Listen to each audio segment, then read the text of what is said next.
Well, not a day goes by these days where you will find Dream Pop as the soundtrack of choice for many TikToks or Instagram shorts. Dream Pop was not exactly well loved by the masses back in the 80s when the music first emerged from the ashes of the post punk scene. Too laconic for the synth-pop crowd and too fragile for the punk alumni who had probably moved on to hardcore by then. Dream Pop was loved mostly by listeners of college radio and indie rock. Still, the potential for widespread appeal was always there, as Dream Pop drew its influences from many sources, including the Beach Boys' surf rock sound and Phil Spector Wall of Sound productions, as evidenced in the girl groups such as the Ronettes and the Crystals. However, it was the Cocteau Twins who first put all the desperate tracks together to create the atmospheric and sometimes melancholic sound that we come to love today. If you have been introduced to Dream Pop via more recent artists such as Beach House or Always, this is the video for you. Even you have no idea what Dream Pop is, watch on as we run through some of the classics that you certainly need to check out to get started on your Dream Pop journey. The obvious place to start would be to examine the discography of the pioneers of the genres. And to that end, you really can't go wrong with any albums from the Cocteau Twins discography. Most people agree that Treasure or Victoria Land were the albums that established the 4AD sound of the 80s.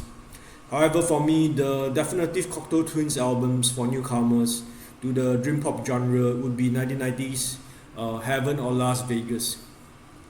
The mesmerizing way in which Elizabeth Fraser melded her vocals into part of the instrumentation along Robin Guthrie shimmering guitars and Simon Raymonde's bass lines remain the highlights of the album. From the first notes of Cherry Colour Funk, it was obvious there was a far brighter sheen throughout the album, possibly what the Las Vegas part of the album title was referring to. Yet, just like the Sin City beneath the neon lights, there appeared to be an undertone of tension and melancholy throughout the album, despite the brighter facade. It is difficult to read much into the lyrics, but there clearly was much personal turmoil during the time of recording between Fraser and Guthrie. There are no weak tracks on this one, but my personal favorites are Cherry Colour Funk, the title track, Foxy Politic, and Road, River and Rail. I might be wrong on this one, but I believe that Mazzy Star's Fade Into You was the first time a pure dream pop song ever got close to the top 40 of the US mainstream charts. That would explain why Mazzy Star is still well loved to this day. On Spotify, Mazzy Star has 15 million monthly listeners, which might not sound impressive when compared to the pop stars of today, but if you compare it to my favorite dream pop band, Galaxy 500, who has about 180,000 monthly listeners, it is obvious that Mazzy Star has a far greater impact on the mainstream. And Fade Into You was taken from the album So Tonight That I Might See, a relatively experimental album by Mazzy Star standards. So apart from the welcoming ethereal haze of Fade Into You, the band also dabbled with spoken word on Mary of Silence and the blues on Wasted to various degrees of success. It was certainly an unexpected approach given that their first album, She Hangs Brightly, was more straightforward affair.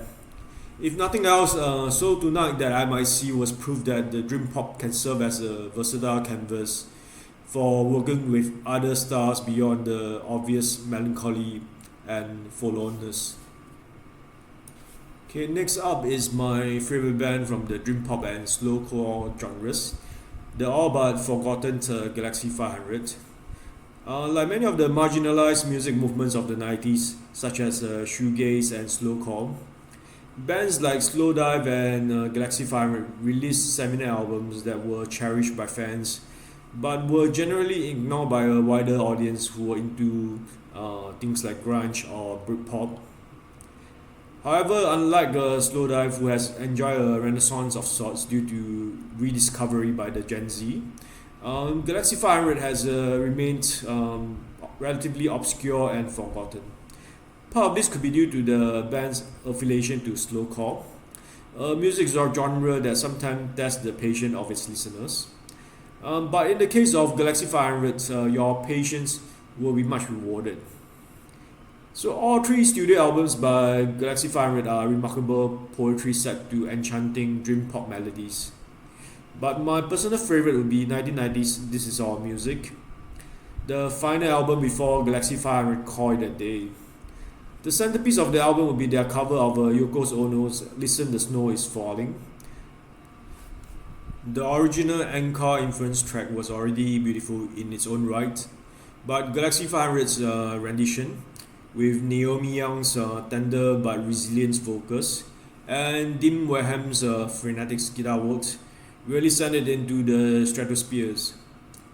Elsewhere on tracks such as 4th of July and Way Up High, the band show off a brighter and tighter sound, with occasional playfulness through the use of unlikely instruments such as the flute.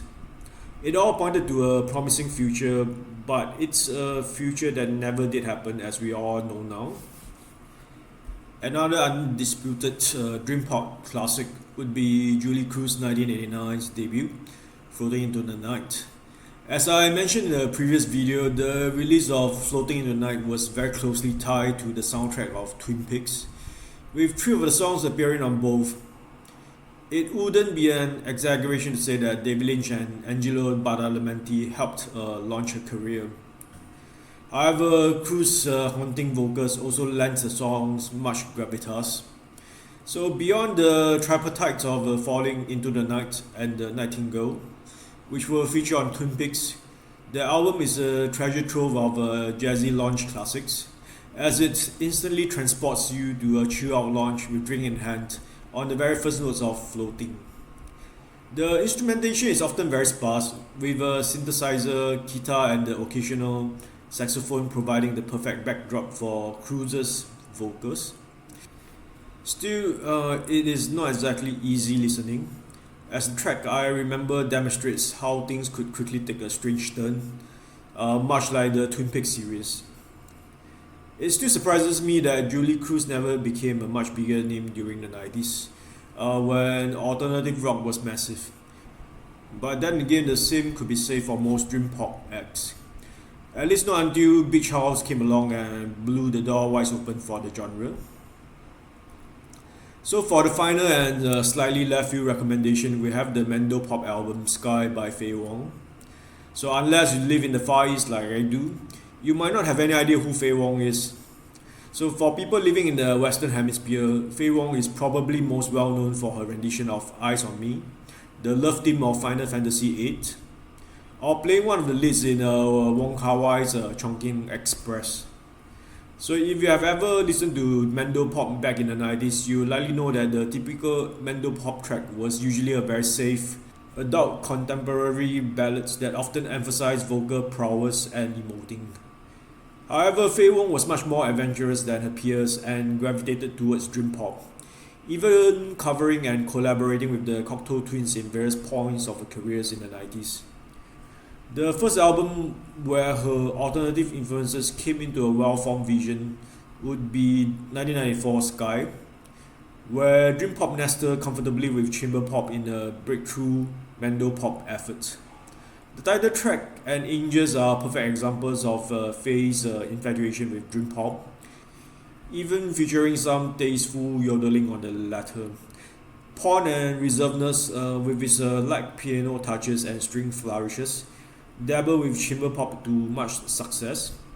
There is even a cover of the Cranberries' Dreams, retitled Elude, complete with Mandarin lyrics on the album. Despite its slower tempo and sometimes laconic vocals, the appeal of dream pop is relatively obvious compared to other alternative rock subgenres such as grunge or math rock. The massive popularity of bands like Beach House or Always is testament to its widespread appeal. Even relatively mainstream artists like Lana Del Rey or Lorde would incorporate elements of dream pop in their songs to give them a much needed finesse. So if you would like to learn more about the iconic tracks of dream pop, do check out my playlist in the description of the video. Okay, thank you for listening.